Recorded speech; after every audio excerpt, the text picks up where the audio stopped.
So I wanted to come make this video because I've already been receiving a couple of questions regarding Florida getting rid of property taxes. And I get why. It's all over social media right now. You've probably seen the posts as well, saying Florida just eliminated property taxes. Homeowners in Florida will never pay taxes again. And here's the problem. That's not what happened, and it's not even remotely close. But something big did happen in June. Something that if you own a home here in Sarasota, or if you're planning to buy one here in the next couple of years, it's going to affect you directly if it goes through. And there are details buried inside this thing that could legitimately change when you decide to buy a house in Florida. So today we're going to break down this bill and what it actually does, what it means for home values, what happens if it passes, and where we stand if it doesn't. So let's get into it. Okay, so what does this bill actually do? So back in June, the Florida legislature held a special session and passed what is now Amendment 3. The official name is Save Our Homes from Excessive Property Taxes. It passed in the House and it passed in the Senate, and now it goes to you, the voters, on November 3rd. And I want to be crystal clear about something before we go any further on this, because there is so much bad information floating around out there. Nothing has changed yet.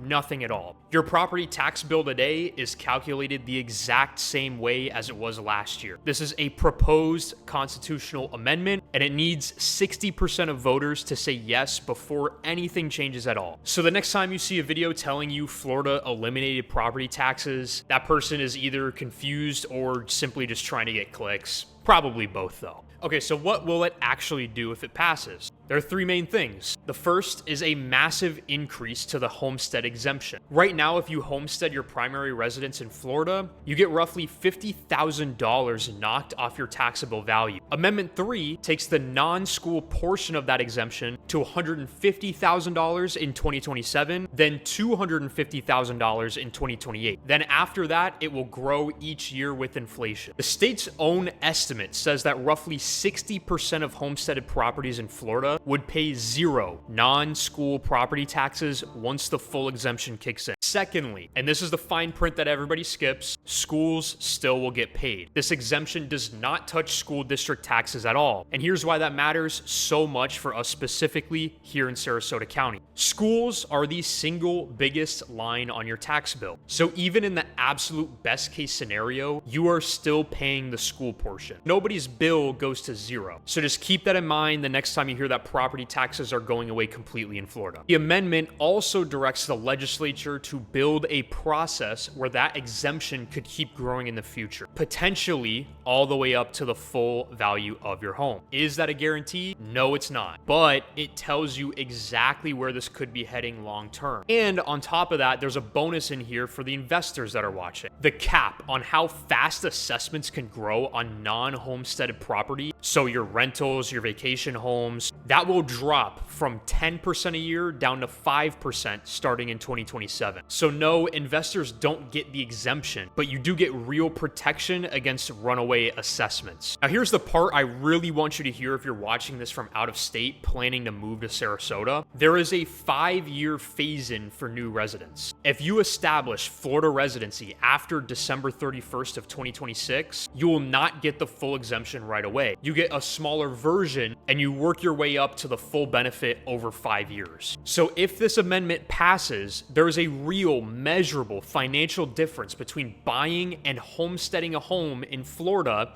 in 2026 versus waiting until 2027. Now look, am I telling you to rush out here and buy a house because of a ballot measure that hasn't even been passed yet? No, that would be terrible advice, and I'm not going to give that to you. But if you were looking to buy within the next 12 months anyways, this is something to consider. All right, the next question I get here as an agent is, what would this do to home values? And look, I know what you want here.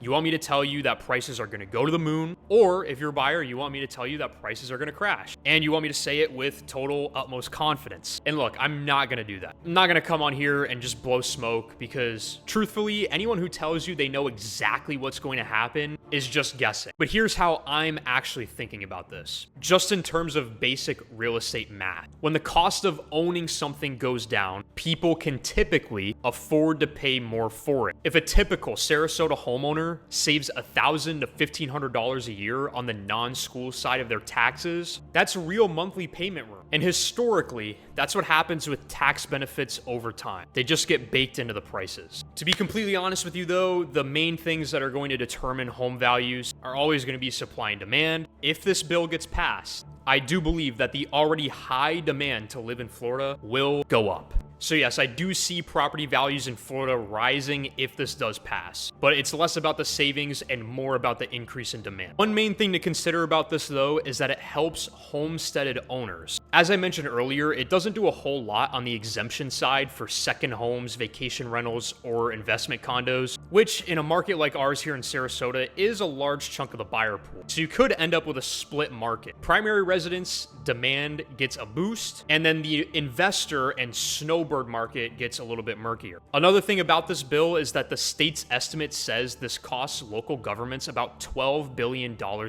year once it's fully phased in. Now, the amendment does require counties to protect police, fire, and EMS funding first, but roads, parks, libraries, that money has to come from somewhere, or else those budgets are going to shrink. And here's the thing that nobody wants to say out loud: good schools, good roads, and well-run services are part of why Sarasota real estate holds its value in the first place. There's no free lunch here. There is certainly a trade-off with this bill, and I think it's important to mention that. My honest take on this is that it is positive for owner-occupied values. I think if Florida wants to promote more people having primary residences here, being full-time Floridians, this is a good option. Let's play it out. Let's say it's November 4th, this thing passed with 60+% of votes. What actually changes and when? Immediately, nothing. Your November 2026 tax bill is under the current law. Nothing changes at the closing table, and nothing would change at the title company if you're under contract to buy a home here. But in 2027, for a typical homesteaded home in Sarasota County, with our non-school mileage sitting at around 5.4 mils, that extra 100 grand of exemption is worth roughly $540 a year. Real money, but it's not life-changing money. Then in 2028, it hits $250,000. That extra $200,000 of exemption is roughly $1,080 a year on the same house. And if your home is assessed under $250,000, the non-school portion of your bill basically disappears completely. And then from 2029 on, the whole thing grows with inflation. For investors, starting in January 2027, your assessment growth cap drops from 10% to 5%. That doesn't lower today's bill at all, but it does slow the bleeding in a rising market. But what if it fails? Where does that leave Florida, and where does that leave Sarasota? Honestly, it's still going to be in a pretty good spot. Florida is already not a high property tax state. I know it feels that way when the bills show up, but depending on whose numbers you use, we rank somewhere between 18th and 28th in the country, with an effective rate a bit below the national average. We are nowhere near the top in terms of property taxes in the United States. And here's my favorite comparison, because, everybody moving out of a high tax state is weighing the same two options. Typically, that's Florida or Texas, because they're the two big no income tax states. Texas ranks top 10 in the country in property taxes. Florida sits below the national average. Same zero income tax, meaningfully lower property tax. Now let's zoom into Sarasota County. Our median effective rate is right around 1%, which is basically the national average, with a median bill of about $3,400 a year. So if this bill fails in November, we keep a system that's already better than most of the country. The homestead exemption would stay, the 3% cap would stay, and the portability of that homestead exemption would stay. So that's what's going on with property taxes here in Florida and Sarasota County. It's just something to keep in mind if you're planning to buy a home here, or if you are already a homeowner in this area.